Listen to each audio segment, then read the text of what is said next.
Intergalactic Telephone Corporation has a problem. 3 months ago, they launched a new line of smartphones, but things haven't gone as planned. Let's listen in on some unhappy customers. Well, Nancy, I took your advice to buy a new smartphone, but when I call my sister, I get static. Then the call drops. Really? I'm not having any problems. Yeah, well, you don't live where I live. It's bad. I've called customer support 5 times. My sister and I never have a day without a drop call. We should go back to our old phone company. Oh, sorry, gotta take this. Hi, Mom. Yeah, good. Just waiting for the kids. Dinner tomorrow? Hello? Oh, darn it, dropped me again. See, you're having problems too. We should cancel our contracts. At Intergalactic, the VP of Customer Insights, John Wold, can see the new smartphone rollout is in trouble. He's called a meeting with his in-house expert, Willie, and 2 investigators from BSI Teradata. Since the new rollout, we've had major problems with dropped calls in our Northeast region and a big uptick in complaint calls to our care center. In just the past 4 days, we've lost 60,000 customers, all complaints about bad service. We're going to miss our revenue and profit plan. We're the worst region in the East. We have to fix this. Willie, you lead the project, but I want fresh ideas from BSI Teradata. That's why I invited Jake and Zoe in. Jake, I've heard you're the new scientist on Deep Customer Insights. Zoe, we've worked with you before. Glad to be back. So, just how bad are your problems? What's causing this? There are lots of reasons. Some handset defects, holes in tower coverage, software glitches. That's why we need to analyze the data. Wow, can we get access to the detailed data? I don't mean summary call detail records. I mean the raw data about switches, handoffs, and geography so we can find out what's causing the drops. And cross-correlate that with customers, profit, maybe figure out defecting groups and— Hold on, Jake. We need a plan. Here's what I want to do. John, you work with Jake to find what's driving defectors. I'll work with Zoe to find the best offers to appease customers. Then we'll regroup to create some marketing and operations campaigns to fix this. Makes sense to me. The team regroups to go over insights and create a game plan to save ITC. So what did you guys find? This is a big data problem, so Jake used our new Teradata Aster system to dig into the details. We started with ops data and mapped that to customers so we know who calls whom. Then we created a connection graph. Here's a sample for 3,000 people in Boston. Nodes represent subscribers and websites, and links between nodes are mobile call connections. I'll zoom into a few customers so you can see the detail. We then weight the links by number of dropped calls. In red, you can see customer pairs impacted by dropped calls. Then we added customer lifetime value scores.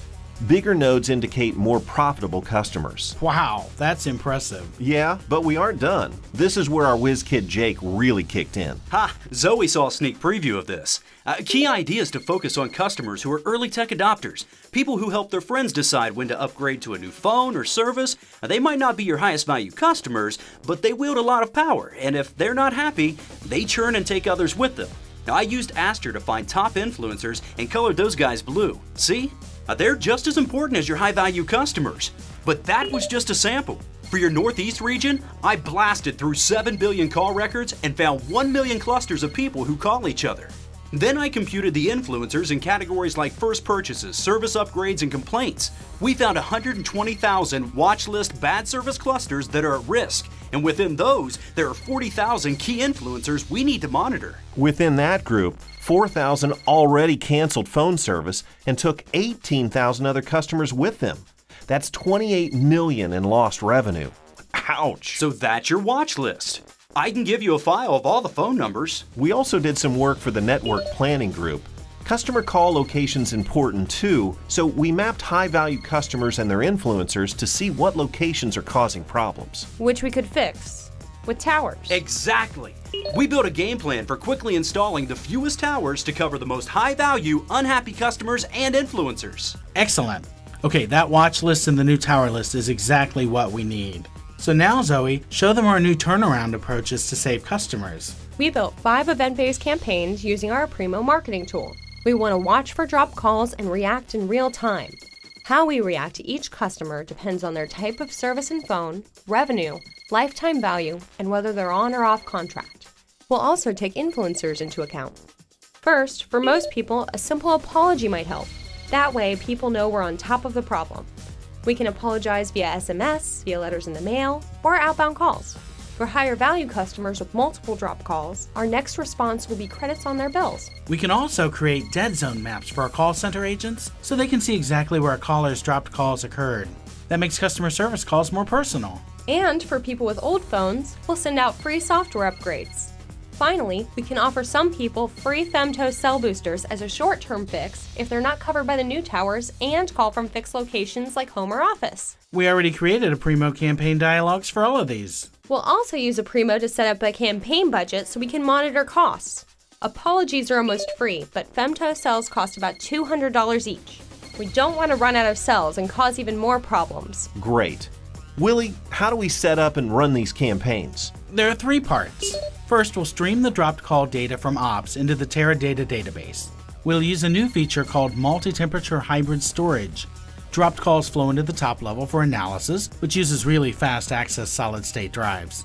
Second, we'll do real-time dropped call matches against the watch list of at-risk customers. Third, when we find a match, we'll run analytics and kick off the most appropriate Primo marketing campaign for each customer. When can we start? Right away. Give us your watch list and I'll get our DBAs and Primo experts to kick it all off tomorrow. 4 weeks later, the team shows results to Jody Splinko, the head of BSI. So what do you have? Great results. In the past 2 weeks, we saw 4 million dropped calls impacting 1 million customers. 80% of those customers got our apologies, and some got discounts, software upgrades, and booster cells to buy us some time to build more towers. Complaint calls are way down. The care center even got 200 positive calls from amazed customers, and customer sat numbers are turning around. Good job, team. Is the system performing as expected? Yes, the new Teradata hybrid storage is working great. Jake set up daily updates from Aster to keep the watch list up to date. Response time is amazing. Jodi's, we're really happy with these results. I'm sure the turnaround will show up in our quarterly results and our VP will be amazed. Willie, nice job. Jake, great work. And Zoe, anytime you get tired of BSI and need a job... No way! Don't you dare steal my Zoe! Thanks for watching another BSI episode. You'll find all our episodes on our website, as well as How We Did It PowerPoints that explain how technologies from Teradata Aster, Primo, and Teradata, plus our partner Tableau, made this episode possible. You can also contact us if your company needs custom help from Teradata.